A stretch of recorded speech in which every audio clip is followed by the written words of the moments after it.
Welcome in another edition of the Spare Time Bowling Show, back from our extended break here as we get ready to start off the 2024 PBA League play. See Sparky, Fifer. You can follow me on Twitter at Sparky Radio. $2 Phil Brylow. You can follow him at Brew City Bowling. And of course, there's Dwight Albright at Dewey300 doing his thing as well. All right, so let's get into we'll get into the PBA Elite play. Obviously, we'll definitely do that. The other thing that we're going to want to talk about here is really simple. We're going to definitely want to get into talking about this interview with Tom Clark that Jeff Richgels had over at 11thframe.com. And we'll start off talking about that. First thing, let me say this to Jeff Richgels, because I know he listens to some of these. Dude, that was very cool of you to include our podcast and other podcasts when asking questions to Tom Clark. I just thought it was very cool. It's a lot of notoriety and publicity for the podcasts, that talk about bowling and so forth. So I thought that was a great touch, Phil. Yeah, absolutely. I mean, Jeff, he's really good on social media with, I see other podcasts, like he mentioned these guys out of Philadelphia and Phoenix Sweep the Rack. And he's mentioned other ones in the past too, where, the more people I get different views on the sport that we can give, hopefully that just draws more of the casual fan in and turns them into the super fan or the higher, they really want to learn more about the PBA or what these individual professionals are doing. And there's some neat discussions that we've had on here. There's other podcasts that I've listened to on occasion that, that have their viewpoints that may be different than ours. And, but Jeff's all about spreading the word and making it better for everybody, making it better for all the fans. So yeah, I've known Jeff for a long time. I was one of his first subscribers to 11th Frame when he started it a decade plus ago.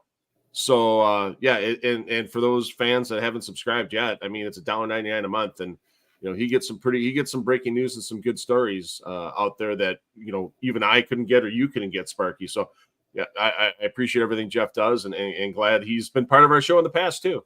Yeah, he has. Comes up whenever we ask for the most part. Yeah. The other thing too about this interview with Tom Clark.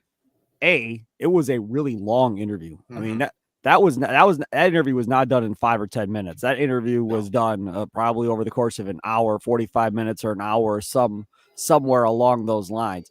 And what you really get the sense of Dwight reading that is just how good the PBA is right now, and kind of the standing that they're in. And that first question, I think it was the first question, with Richgels talking about just how much better this league really is, from a decade ago to where it is now, and so forth, and their partnership with Fox and everybody else. And as you read it, I think you really start to understand really this PBA tour is as stable and is on as solid ground as they've ever been on as we sit here in 2024. Absolutely awesome interview. Very in-depth. I didn't even get through all of it yet. I got about through three quarters of it. It's so long. But his insight is second to none. And I greatly appreciate the plug that he gave us also. After reading what I did read, it's amazing Tom Clark's mind and how he thinks. The directions that his mind goes, trying to innovate new ideas, trying to capture all types of age groups to the PBA, not just the old guys like us that want to see it at a certain time every week at the same time. And like he says, getting a beer and eating some popcorn and watching the tour, where the young crowd just simply is not going to do that. So you could tell Tom's mind is trying to get everyone involved, from, let's say, a teenager involved into the tour and watching the tour through different streams versus the guy that's been following the tour since the 70s. And along those lines, Sparky, Tom's really reached out to try to get bowlers involved in that, while giving that feeling that LBC national tournament, that League Bowler Certification National Tournament that kicked off last year, they're moving it to Chicago this year. I mean, that's when bowlers get to come in and they get that PBA experience. Mm-hmm. You walk in the door, you're treated like a professional. You check in, you record your equipment on the scorecard. You're moving pairs after every game. There's added money in the tournament. You get your chance to be on TV with the PBA pros. And now they've expanded it more, where now the youth players, like you said, Dwight, the youth players now have their own divisions, youth boys and youth girls. Right. They're going to handicap that with handicap pins, but still, these kids are going to get a chance to be on TV, and they can be bowling with Tom Doherty or AJ Johnson or Lenny Borst, like we saw this last year on that show from Bayside. I mean, it's just the range Tom thinks at is absolutely phenomenal, because it's not just, okay, what eyes can we get on it, but what else can we do to get people to feel it and be part of it? It's pretty cool what Tom's done with that as well. There's a couple different angles we can go off of where you just went. Let's start first with the angle of the PBA League Brylow and this whole deal, because in there, it talks about Brylow pretty much saying that they made like $1 million off of this thing last year, but they got like $10 million in free advertising essentially with it by having them on Fox and the TV shows and streaming and everything else. The fact that they only made $1 million to me was kind of shocking. But okay, so at least they made money, right? You just want to make money. You don't want to lose money. I think if you own any company, just be in the black and figure out how to make more money kind of going forward. So I'm glad that they made money. The free advertising part is a big deal too. This PBA League concept versus the USBC essentially is what we're talking about here in doing that. How long do you think it'll be, Dwight, before you see that start popping up in different buildings outside of Brylow bowling centers? Because again, I mean, we bowl at Oak Creek Classic. It's USBC. I don't even know if they've even ever had a conversation about doing the PBA League format for the kids that are bowling there, or for, the adult leagues or whatever the case may be. I don't know what it's like by you at New Berlin Bowl. I would assume it's USBC as well. Your thoughts? Yeah. No, it is still USBC dominant. And I just read an article this week that came out in an email that Chad Murphy talked about how membership is up since COVID's years and how it continues to grow. So that is going to make it, I think, more difficult if USBC and the members continue to get behind USBC for LBC to try to evolve. I always looked at LBC as a second option for, let's say, USBC league bowlers that aren't happy with the direction USBC is going. Now, Tom will say that's not probably true, that we're our own identity, but you do have two different organizations trying to get that league bowler dollar. Okay, but let's take it at a different perspective. So I've got a 7-year-old who's going to be, 8 next month. Yep. He got his USBC membership card in the mail with him on the envelope, and he started jumping up and down, going crazy that he's got his own membership card, and now he needs to get a wallet to put it in and so forth, and all of that. Okay, and that is great. That's a great reaction. But let's take it now from the other side. If he were to get a PBA League membership card with the PBA logo on it and the whole deal, and this is the kid that watches PBA bowling with me, how excited do you think that kid would be if he had that type of a deal where he's associated with the PBA Tour?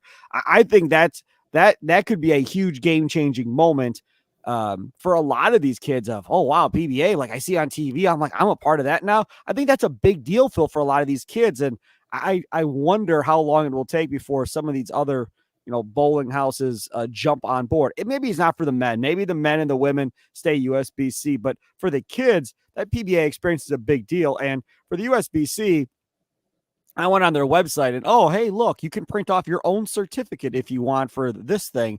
I mean, the patches and all that stuff, those are all long gone by the wayside or whatever. Now you really don't get anything when you bowl your first 100 game or whatever else. You can, as a parent, print something off their website if you want, but that's about the extent of it. Your thoughts on that?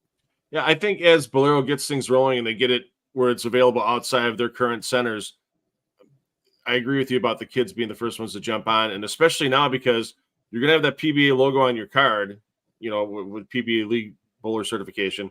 But then also, as you get better, they have the PBA Junior program. And if you want to see what it's going to be like if you decide, hey, I want to go bowl in college and I want to maybe go bowl the tour someday, you want your first taste of that, you have that with PBA Junior. You have the same conditions that the PBA Tour guys are bowling on. You get treated the same way going to the tournament. You're under the same ball regulations and check-in and everything else that the pros have. So as the kids get better, if they want to take that second step beyond just being league certified, they can bowl the PBA Junior events and get a feel about what it's like to be a pro. Even if they don't get to that point, all the stuff that PBA has that they're working on with getting the information out there to the kids and setting up newsletters and that kind of thing. I get newsletters from the PBA League Bowler Certification, let me know what's going on with the PBA. That's great. I mean, also, I don't want to miss a telecast. All of a sudden, hey, there's, they were telling me this week, if you're in the Wichita area, there's still a few tickets left for the show on Monday. Buy them up when you can. Be able to have that connection to the tour that the LBC program lets everyone have. I think that's great for the kids. I think that's going to really keep them interested. And if they do more stuff in the PBA off season with contacting the kids, that'd be great as well. All right, let's take a quick time out here on the Spare Time Bowling Show. We'll come back. Other side, I want to get into talking about the qualifying tournaments. And Tom Clark got into that. Great questions by Jeff Richgels. And we'll get Dwight's thoughts on that and Phil's thoughts on that. Again, don't forget, download the Spare Time Bowling Show on your Odyssey app, wherever you download your favorite podcast at. And, of course, we live stream these bad boys like we're doing right now here on early Friday morning. And the reason it's Friday morning is because we've all had kind of conflicts this week. And the reason we're at home is because there's a snowstorm here in Milwaukee. So we all are at home versus at the radio station. So again, that's on the Odyssey Sports YouTube page. If you want to check out the videos and see how truly ugly we all are, feel free to check that out. Back after this on the Spare Time Bowling Show.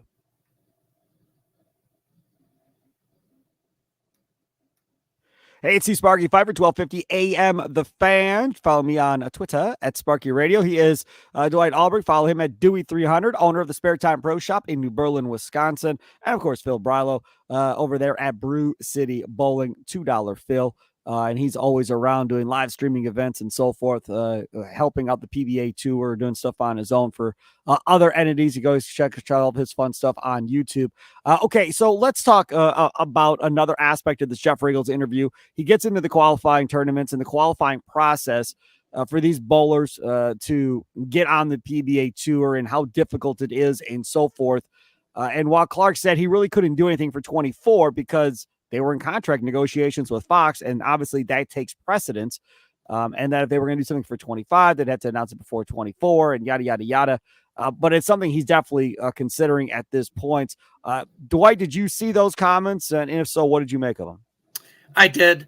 After reading the comments, it just seems he kept mentioning the top 50 out there. And not only would viewership be up if it was only the top 50.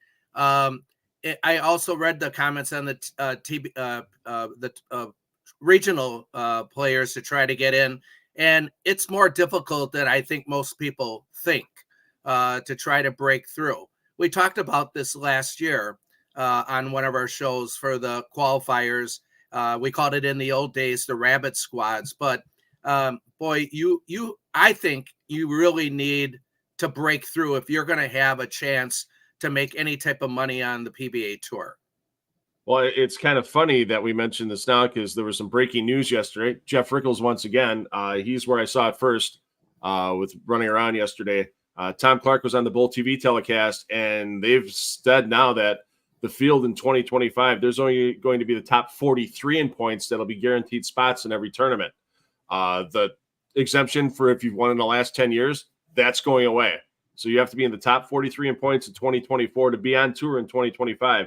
They're bringing back the tour trials like they used to have in the early 2000s and a little bit into the 2010s. So what are tour trials? What is that? What do you do? It's basically they're going to bowl. They bowled on 4 or 5 of the tour patterns, and they bowled 8 or 10 games on each pattern. And whoever was the high after the 40 or 50 games in the tour trials, they got their exempt spots into the tour for the next year. So it's like the bowling's version of the PGA Q school, where they go and they have to get through different levels. There's only going to be one level of tour trials, and that's for the top 12 coming out of there.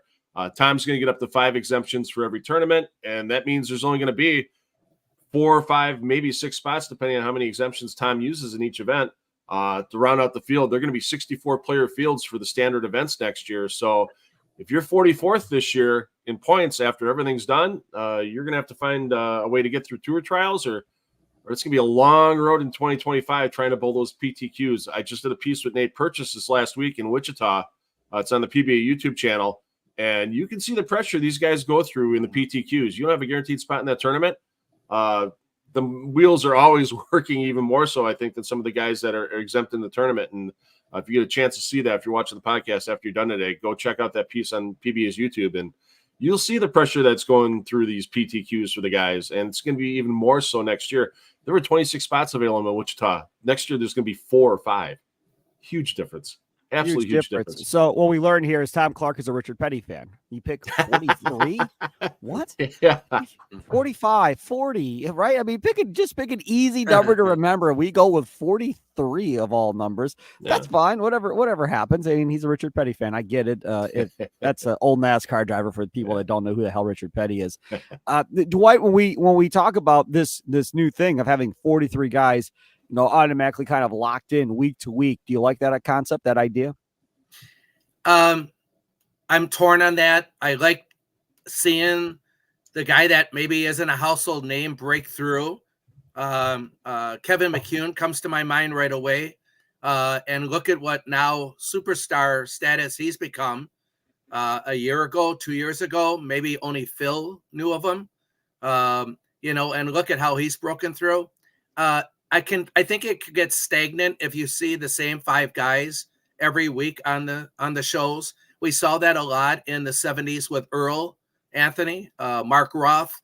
And so it was nice to see someone else try to make that top 5 for many reasons, maybe a hometown fan, guy that makes the show, the excitement that would bring.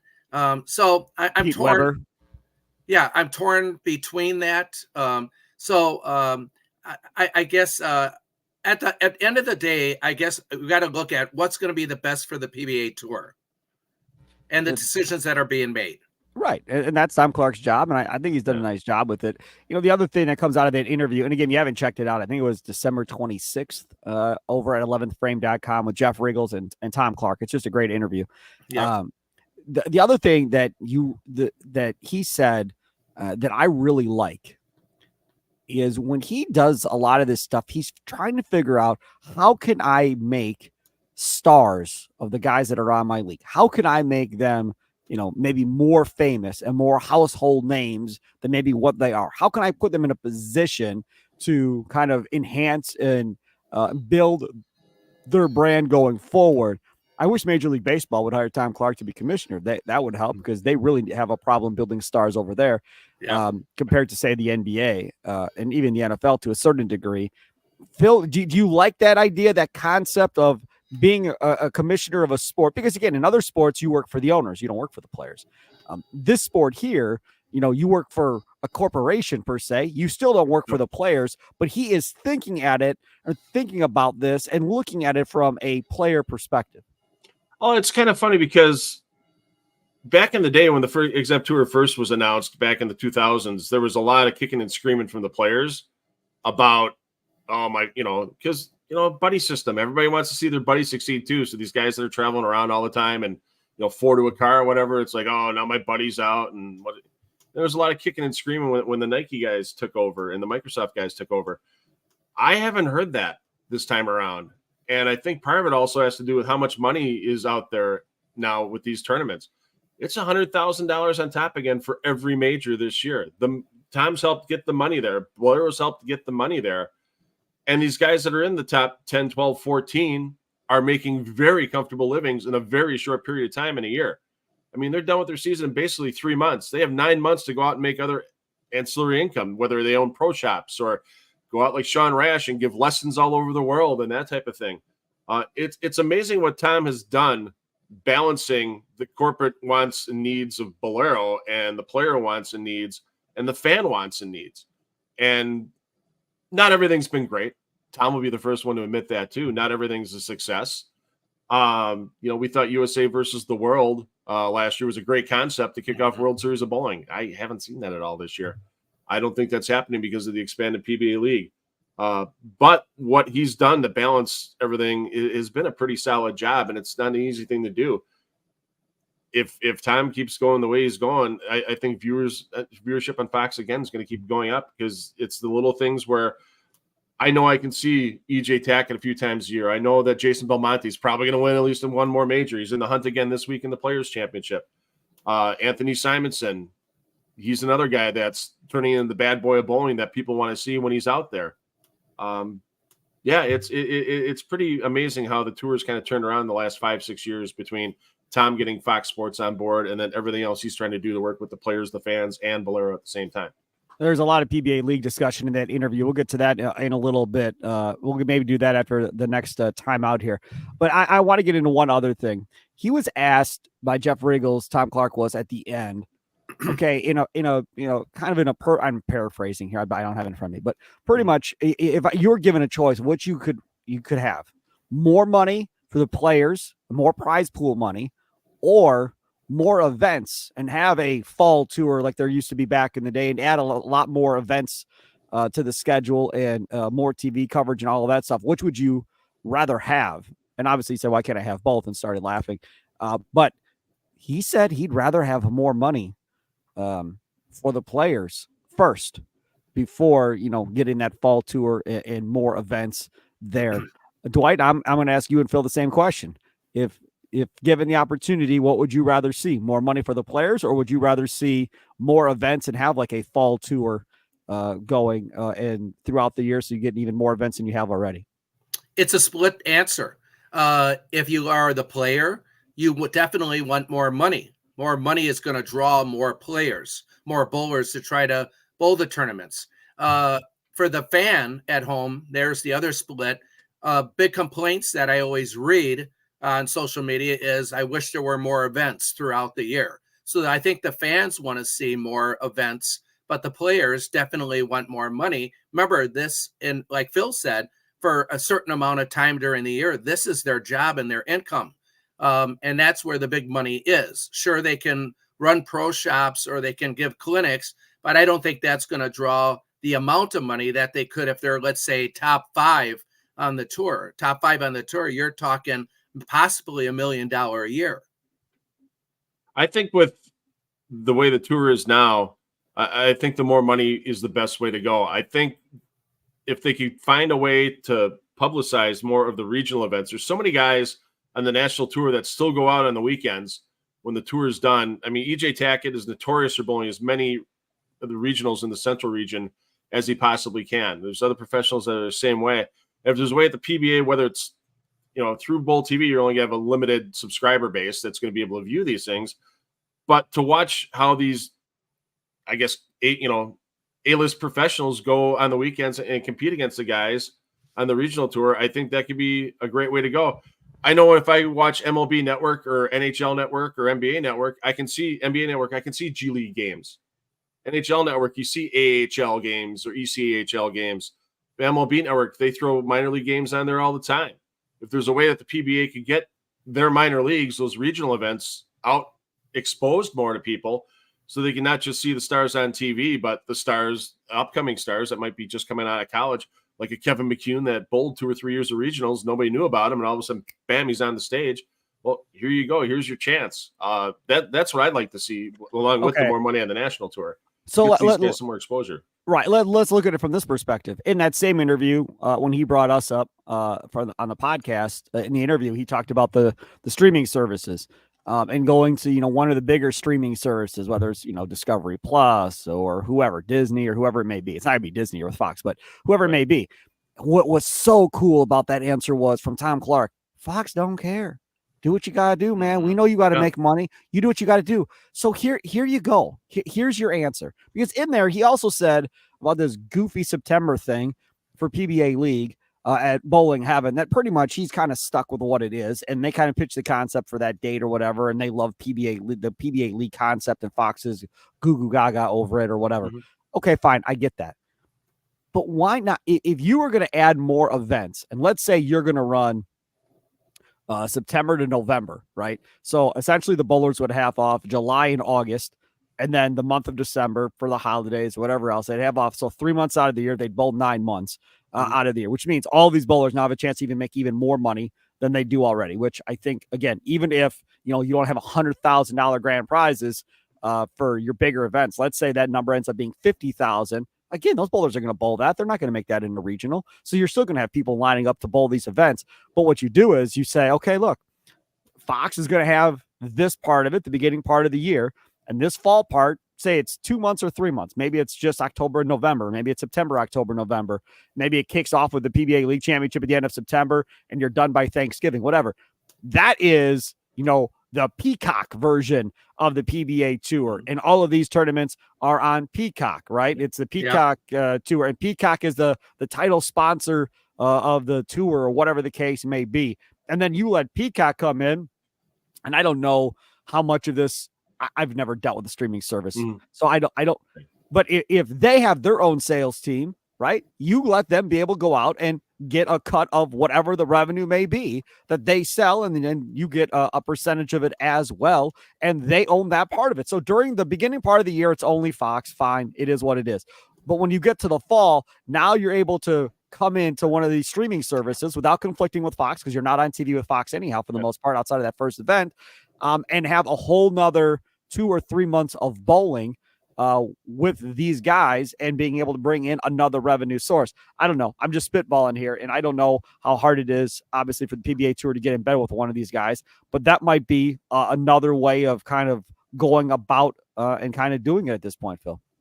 Yeah, and there's enough events out there that pay well at the regional level. I mean, the last couple of years, they've had their little super regional thing with Jonesboro and Coldwater, Ohio, and out in Hampton Roads, Virginia, where, the money's there too to get some fan interest type of thing. And if you get those events to shift their schedule a little bit, maybe it is, a October, November type of thing next year or years that they're streaming.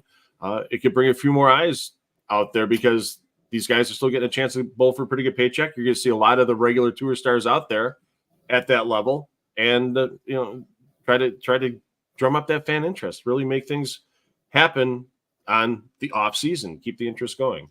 The other thing too, and again, I'm just spitballing here, but when you get to this part of the year, and if you can do something with a Peacock or Discovery Plus or whoever it may be, or a Max, maybe it's something along the lines of, not only are we going to do this, but we're going to put together a deal where, you're going to qualify in one location or whatever, but the championship is going to be in some exotic location, where these bowlers are going to get flied out and paid for and everything else. And then you have the opportunity to go watch the championship wherever, the case may be.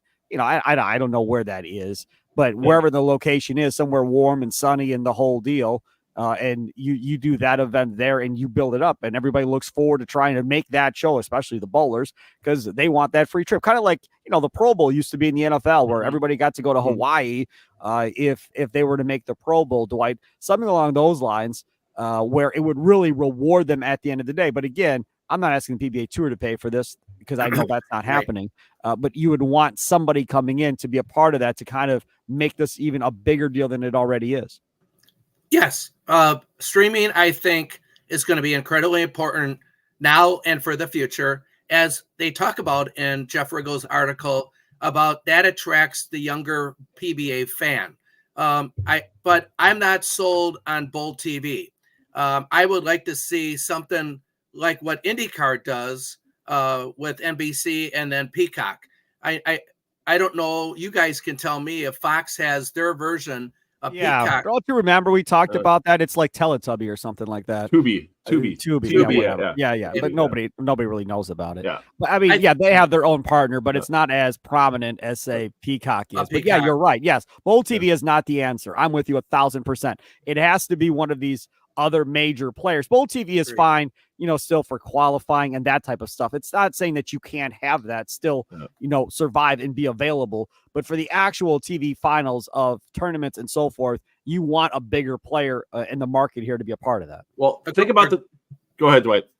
Agreed. And again, I keep thinking, when I keep hearing you guys talk about this, is how well IndyCar streams in with Peacock. If IndyCar can do it, and I don't know, I look at bowling equivalently to IndyCar. Maybe I could be wrong in terms of fan participation, but if they can do it, why can't we?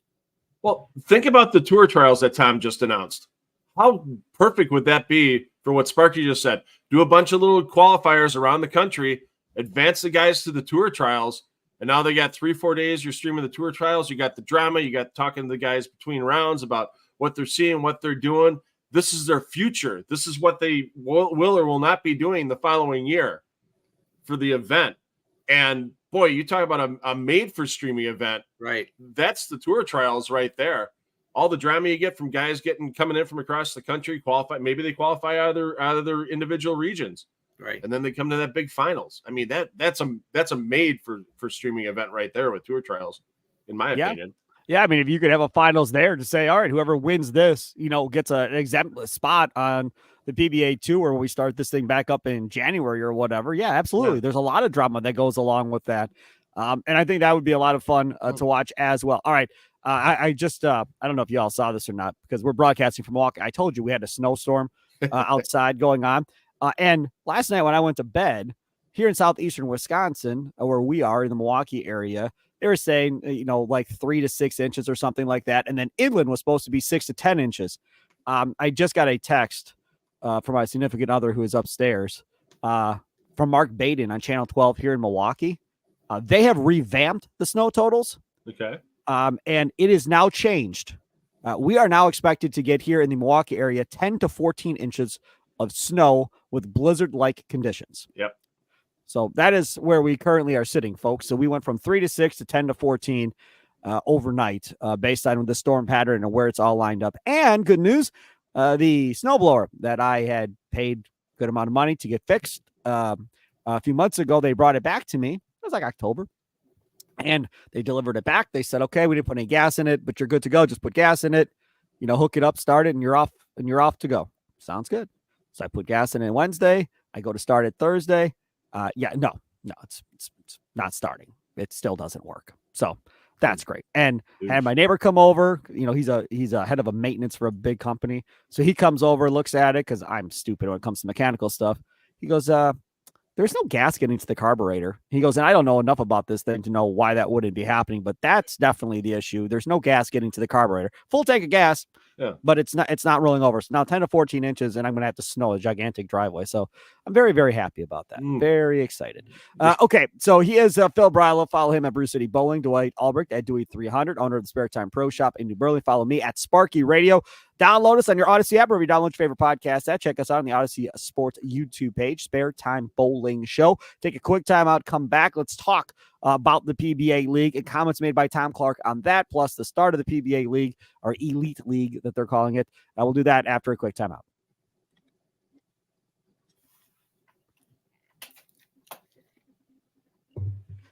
Hey, it's Sparky, Fifer, 1250 AM, The Fan, here in snowy Milwaukee, Wisconsin. You can follow me on Twitter at Sparky Radio. You can follow Dwight Albright, the Spare Time Pro Shop in New Berlin, Wisconsin, at Dewey 300. And of course, he is Phil Brylow, $2 Phil. Follow him at Brew City Bowling. Continuing discussion of the Tom Clark interview with Jeff Richgels of 11thframe.com. Let's get into that concept of the PBA Elite League and comments that Tom made as part of that interview. Now, I mentioned earlier that this whole thing in September kind of was happenstance of what they originally pitched to Fox to fill that slot that they were given in September.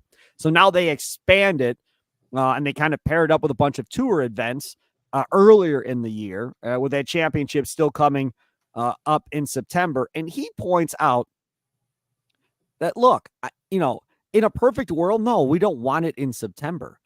But that's not the world that we live in. We have to fill the dates that essentially the PBA Tour gives us, and we have to figure out how to do that. And he goes into talking about, we tried the extended step ladders to fill time last year, and that probably wasn't the best of ideas necessarily. We learned from it. So instead, we're going to expand coverage of the PBA League and use those time slots for that. And to that, I say, A+, I applaud it, Dwight. I'm all in. I don't think you're going to get the atmosphere with these TV events. Maybe I'm wrong. Maybe these other cities will support it, like Bowling Heaven out there in Portland, Maine. But I rather would watch that than watch the 5 million extended step ladders and 100 hours of programming straight through. Because again, it was impossible to ask anybody to sit there and watch that long of qualifying on TV. I watched it. You all watched it because we're dorks. But for the most part, everybody else is not going to watch that. All right, Dwight, go ahead. Agreed. I think it was just extended out too much.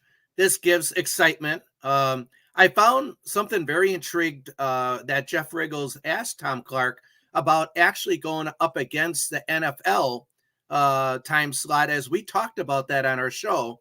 And Tom Clark thought it actually was a great idea. Yeah, Jason time slot right after the NFL game is done. Right. And Correct. normally they put some all-star game or strike derby or something like that in there, right?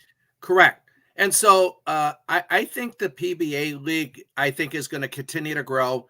I think people like seeing the crazy fans at Portland, Maine and Bowling Heaven. I think it just brings a tremendous amount of excitement. I disagree with Tom Clark. I think it should be a PBA title for those 5 guys. I think that PBA League is incredibly important to the players, incredibly important to the sport. I'd like to see it be a PBA title. Otherwise, you fall into that word exhibition. So that would be the only thing I'd like to see changed on the PBA League. Yeah, the money's solid. Yeah, I mean, the money's there. I mean, it's $100,000 for first place, again, for PBA League this year.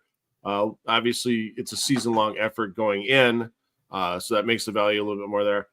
Not sure if it should be a PBA title. There's only 28 Baker games of competition. That's not a lot for these guys before they get to Portland.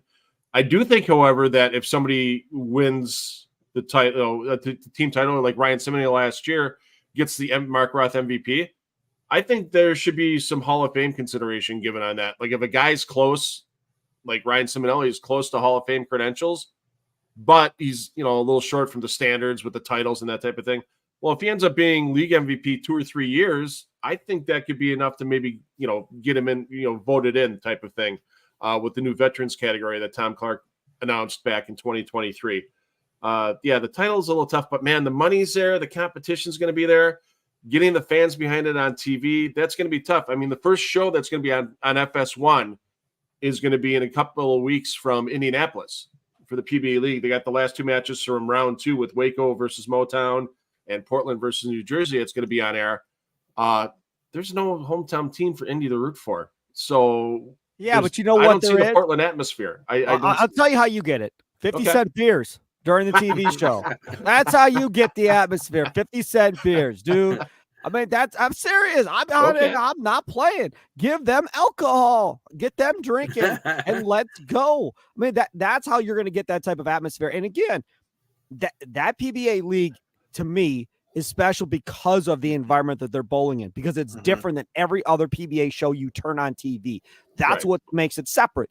If we get to PBA League in Indy and the crowd is dead, or there isn't a crowd, and it's just these guys bowling against each other, it's just not going to have the same appeal. It's just not.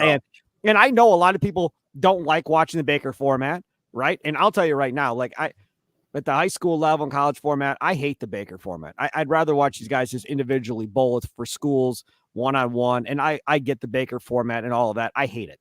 But having said that, I love the PBA championship at Bowling Heaven. And I'm a big fan of that because of the atmosphere. The other thing that was brought up in this from Clark's perspective was eliminating a couple of teams was that he allowed you to only save 2. And as we talked about on this podcast, draft strategy changed as well. Because before you were talking about bowling on TV, bowling on that same pattern every year, bowling in Portland, Maine in that center. And you were picking for guys that bowled strong there in that situation. And now you've got to bowl on all these different tour patterns and all these different houses. So draft strategy obviously changes, Dwight. And as Clark put it, you want drama. The more drama you can create, the better that is for TV, the better that is for ratings, the better that is for discussion of the sport. There's so much that goes along with it. And, people that get heartbroken and crushed if they don't get drafted by the PBA League, you want that too. You still want it to be a special thing. If you dilute it with too many teams, maybe it doesn't become as special of a thing, Dwight. Totally agree. Diluting it, what I think of right away is then whatever amount of teams that you have. So I believe originally, what was it originally, Phil? 6 or 8? 8. Okay. Then they went to 10. Well, 12 actually, because they had the women's team for that one season as well. So it was actually out to 12 during the pandemic, and then they cut the women's team, and now they've cut Chicago, Milwaukee out of the equation. Right. So now we're back to 8.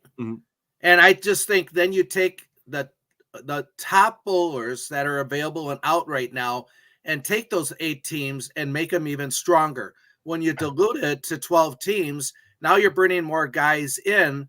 And I think for the PBA League, I think the fan is going to want to see the elites that are out there. If it's 6 teams and you got 8, that's 48 players. Make those 48 the strongest you can make them.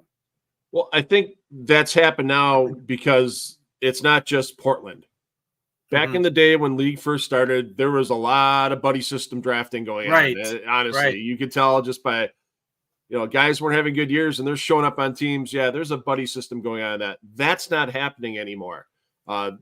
Tim Mack, I got to talk to him before the league in Wichita on Tuesday night, and he goes, just watch. Because we all kind of laughed at the Smallwood pick. Like, what's he picking Tom Smallwood for? He goes, oh, just watch Tom this year. I got for league, watch this.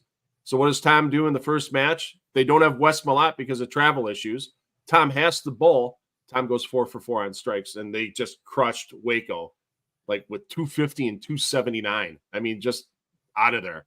And Tim goes, yeah, that's why we had the draft different this year. You need the guys that can respond in this league pressure situation. They're bowling on, pretty fresh conditions every time. Smalls is my guy. And yeah, he was. I mean, it was, the draft strategy was, it's good to see the elite, more of the elites getting out there, the guys that have to respond on all the different tour conditions this year. Yeah, but there's a big difference that's about to occur here. Your sample size is much smaller when you're doing everything in Portland.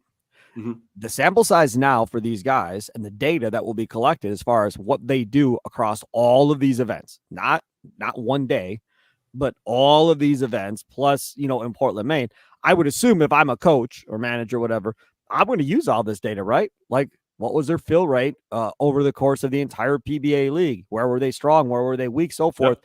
And that will now add to draft strategy going into next year, Dwight, because this is the first year they've done this. So now next year, you'll really get a better understanding of where everybody's going to be drafted probably going forward based on how everybody does this year with this new format. Agreed. Analytics are going to play a tremendous role now in this PBA league going forward because of the format change. Absolutely. And on the PBA page, Sparky, for the PBA league, there's a player stats page. As soon as round 2 is complete, you're going to be able to see how many attempts each player had, how many strikes they had, how many spares, how many opens.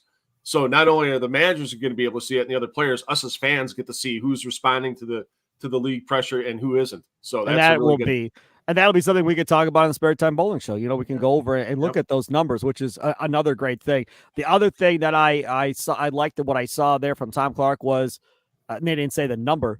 The PBA League MVP gets paid. There's going to be a financial bonus tied to that PBA League MVP. So not only do you get paid depending on kind of where you finish or if you win the thing, but now if you're the PBA MVP, you get some added cash. And as we've said before, there are going to be some bowlers on these teams that aren't making squat during the PBA League. They're just not. But they get hot at the right time and still at PBA League MVP. That could be a huge bonus for them at the end of the year, Phil. Right. I mean, if you finish in 5th or 6th place, you're probably coming out of the PBA League season with like $2,500.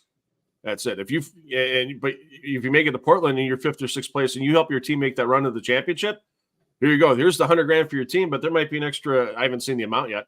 Could be $10,000 or whatever they're going to pay for the MVP.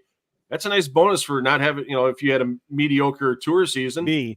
Right. And again, that's the thing that I think is a nice little carrot, I guess, for these PBA guys kind of going forward.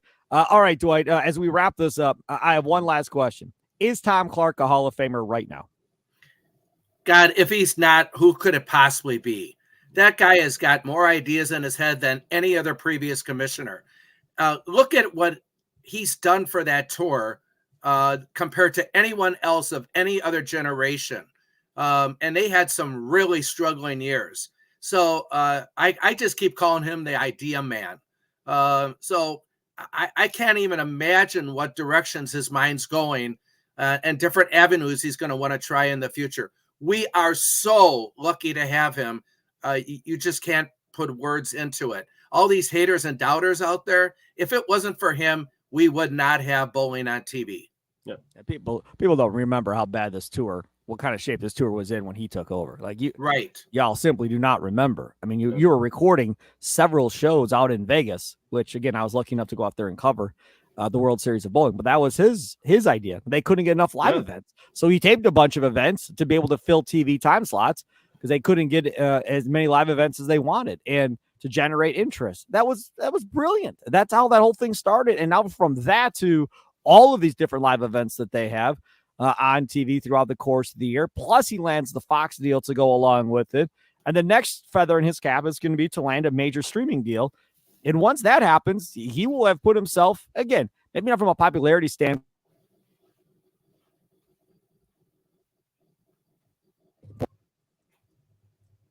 and you have Big Daddy Fox deal cut on top of that. You can play with about anybody at that point, Phil. Yeah, it's just a matter of everything he's done. I mean, Eddie Elias founded the PBA, and I think the next most important figure in PBA history for running it's Tom Clark. There's been commissioners between and everything. Tom saved the PBA when Peter Slade and Glazer said either the tour stops bleeding money or we're going to shut it down. He saved it, and he did things that players didn't like, and he did things that some fans didn't like with taping shows and that type of thing. But look where we are now, better and stronger than ever. It was best commissioner in sports, period. He is Phil Brylow. Follow him on Twitter at Bruce City Bowling, $2 Phil. You can follow Dwight Albright at Dewey 300, a New Berlin pro shop there, Spare Time Pro Shop. That's where we get the name of the show. And you can follow me at Sparky Radio. Check out my interviews at 12:50 a.m. thefan.com. If you are a Packer fan, I have an interview up today with Tyler Dunn from golongtd.com, previewing Packers and Cowboys coming up this weekend. Plus, he has a extended interview that he does every week with Brett Favre. Favre gets into conversations about McCarthy, thoughts on Jordan Love and so forth. And then Bob McGinn, longtime Packer beat writer for the Milwaukee Journal-Sentinel, and him both are picking the Packers to upset the Cowboys this week at their website. And he talks to them about that too. So go check out that interview on your Odyssey app or at 12:50 a.m. thefan.com. And we'll get back at this again next week, gentlemen. Looking forward to it. And another season is here. Let's rock and roll. Hoochie coo, hoochie coo.